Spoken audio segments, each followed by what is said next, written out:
दोस्तों, आप सभी महामाई जगदम्बा देवी दुर्गा के बारे में तो जानते ही होंगे।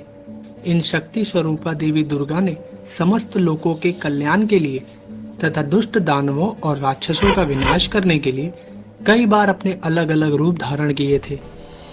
भगवती देवी दुर्गा आज भी समस्त लोकों में अपने भक्तों का कल्याण करती हैं।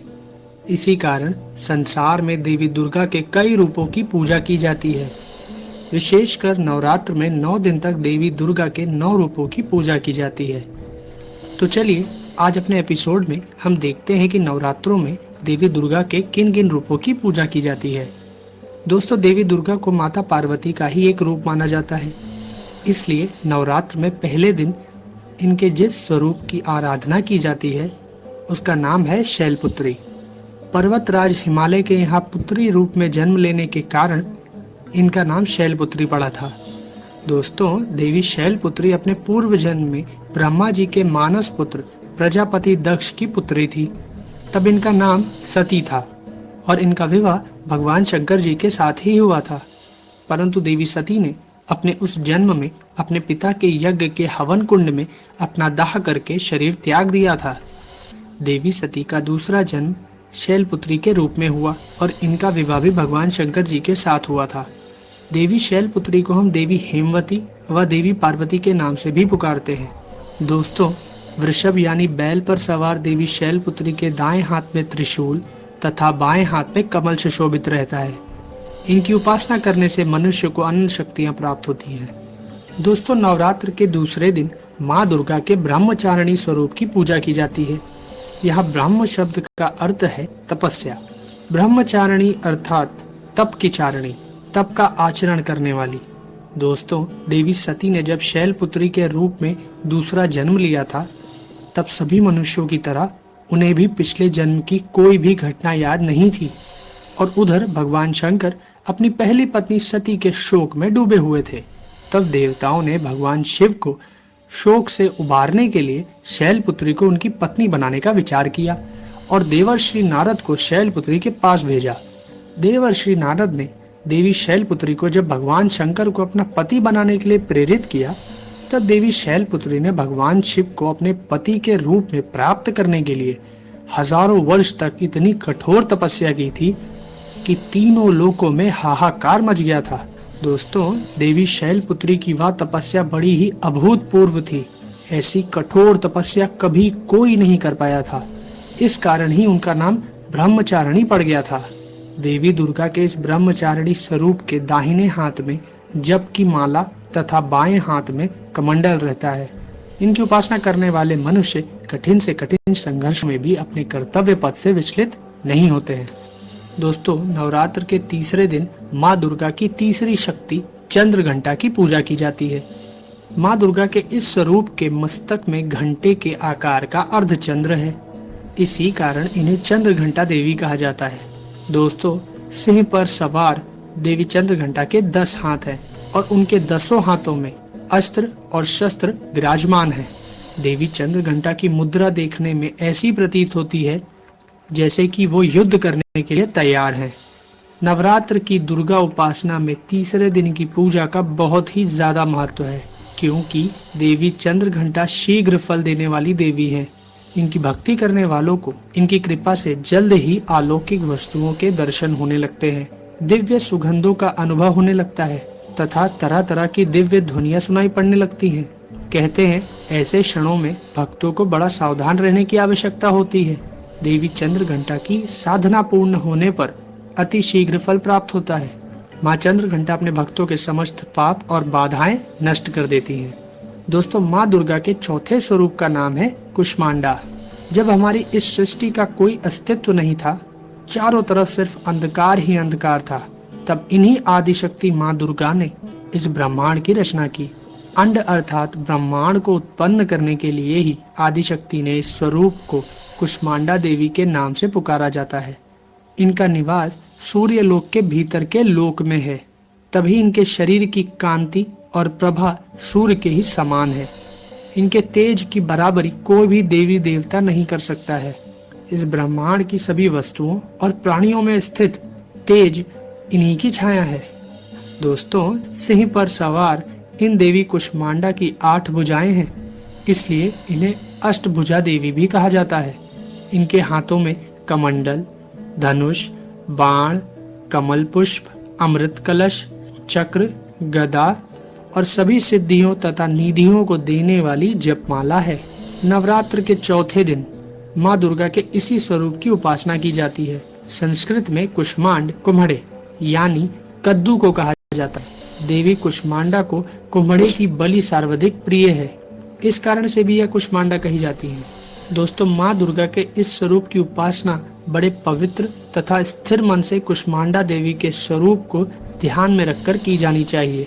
इनकी उपासना से भक्तों के समस्त रोग शोक नष्ट हो जाते हैं और आयु, बल और आरोग्य की वृद्धि होती है। दोस्तों, नवरात्र के 5वें दिन माँ दुर्गा के जिस स्वरूप की पूजा की जाती है उस स्वरूप का नाम है स्कंद माता। दोस्तों, भगवान स्कंद कुमार, जिन्हें भगवान कार्तिकेय भी कहा जाता है, उनकी माता होने के कारण माँ दुर्गा के इस 5वें स्वरूप को स्कंद माता के नाम से जाना जाता है। इनके विग्रह में भगवान स्कंद जी बाल स्वरूप में इनकी गोद में बैठे होते हैं। स्कंद माता स्वरूपनी देवी की 4 भुजाएं हैं। दाहिनी तरफ की ऊपर वाली भुजा से इन्होंने भगवान स्कंद को गोद में लिया हुआ है और नीचे वाली भुजा में कमल पुष्प लिए हुए हैं। इसी तरह बाईं तरफ की ऊपर वाली भुजा वर मुद्रा में है तथा नीचे वाली भुजा में कमल पुष्प लिए हुए हैं। दोस्तों, स्कंद माता कमल के पुष्प पर विराजमान रहती हैं, इस कारण इन्हें पद्मासना देवी भी कहा जाता है। साथ ही इन देवी स्कंद माता का वाहन सिंह भी है। स्कंद माता की उपासना करने से बाल रूप स्कंद भगवान की पूजा स्वयं हो जाती है। यह विशेषता केवल इन्हीं देवी को प्राप्त है। दोस्तों, माँ दुर्गा के 6ठे स्वरूप का नाम है देवी कात्यायनी। पूर्व काल में कत नाम के एक महर्षि हुए थे, जिनके पुत्र हुए थे ऋषि कात्य। इन्हीं ऋषि कात्य के गोत्र में ऋषि कात्यायन उत्पन्न हुए थे। ऋषि कात्यायन ने बहुत वर्षों तक माँ भगवती की तपस्या की थी। उनकी इच्छा थी कि माँ भगवती उनके घर पुत्री के रूप में जन्म ले।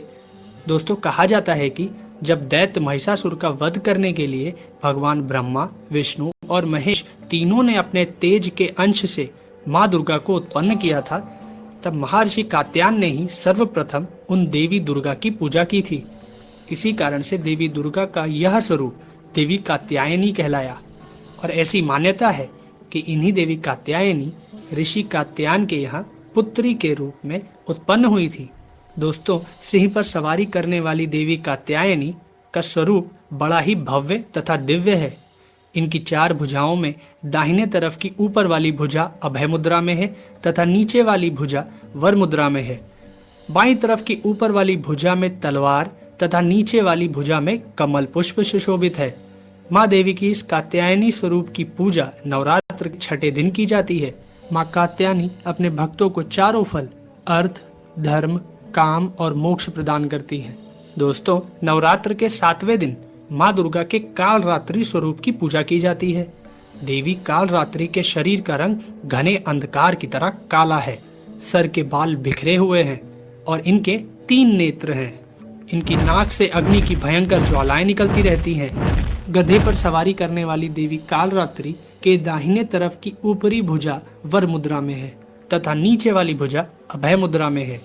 बाईं तरफ की ऊपर वाली भुजा में लोहे का कांटा है और नीचे वाली भुजा में खड़ग है। माँ कालरात्रि का स्वरूप देखने में अत्यंत भयानक है, परंतु यह सदैव शुभ फल प्रदान करती है। इसी कारण इनका नाम शुभंती भी है। दानव, दैत्य, राक्षस, भूत, प्रेत आदि इनके स्मरण मात्र से भयभीत होकर भाग जाते हैं। इनके भक्तों को अग्नि भय, जल भय, जंतु भय, शत्रु भय, रात्रि भय आदि कभी नहीं होते हैं। दोस्तों, माँ दुर्गा की 8वीं शक्ति का नाम है महागौरी। इनका रंग पूर्णतः गौर है। इनकी गौरता की उपमा शंख, चक्र, चंद्र और कुंद के फूल से दी गई है। देवी महागौरी की आयु 8 वर्ष की मानी गई है। इनके वस्त्र आभूषण भी श्वेत हैं। वृषभ की सवारी करने वाली देवी महागौरी की 4 भुजाएं हैं। इनके दाहिनी तरफ का ऊपरी हाथ अभय मुद्रा में है और नीचे वाले हाथ में त्रिशूल है और बाईं तरफ के ऊपर वाले हाथ में डमरू और नीचे वाला हाथ वर मुद्रा में है। देवी महागौरी ने अपने पार्वती रूप में जब भगवान शिव को प्राप्त करने के लिए कठोर तप किया था, तब इनका रंग काला पड़ गया था। फिर भगवान शिव ने इनके शरीर को गंगा जल से मलकर धोया, तो इनका शरीर विद्युत के समान कांतिमान हो उठा। तभी से इनका नाम महागौरी पड़ गया था। नवरात्र के दुर्गा पूजा में 8वें दिन देवी महागौरी की पूजा की जाती है। देवी महागौरी की उपासना से सभी पाप नष्ट हो जाते हैं। भविष्य में कभी पाप और दुख भक्तों के निकट नहीं आते हैं। माँ दुर्गा की नवी शक्ति का नाम सिद्धिदात्री है। यह देवी सभी प्रकार की सिद्धियों को देने वाली है। देवी सिद्धिदात्री की कृपा से ही भगवान शिव का आधा शरीर स्त्री का हो गया था और वह संसार में अर्धनारीश्वर के नाम से जाने गए थे। सिंह की सवारी करने वाली देवी सिद्धिदात्री कमल के पुष्प पर भी आसीन होती हैं। इनकी 4 भुजाएं हैं, जिसमें दाहिनी तरफ की नीचे वाली भुजा में चक्र तथा ऊपर वाली भुजा में गदा विराजमान है तथा बाईं तरफ की ऊपर वाली भुजा में कमल पुष्प तथा नीचे वाली भुजा में शंख है। नवरात्र की दुर्गा पूजा में 9वें दिन देवी सिद्धिदात्री की पूजा की जाती है। देवी सिद्धिदात्री की उपासना पूर्ण कर लेने के बाद भक्तों की सभी मनोकामनाएं पूरी हो जाती हैं।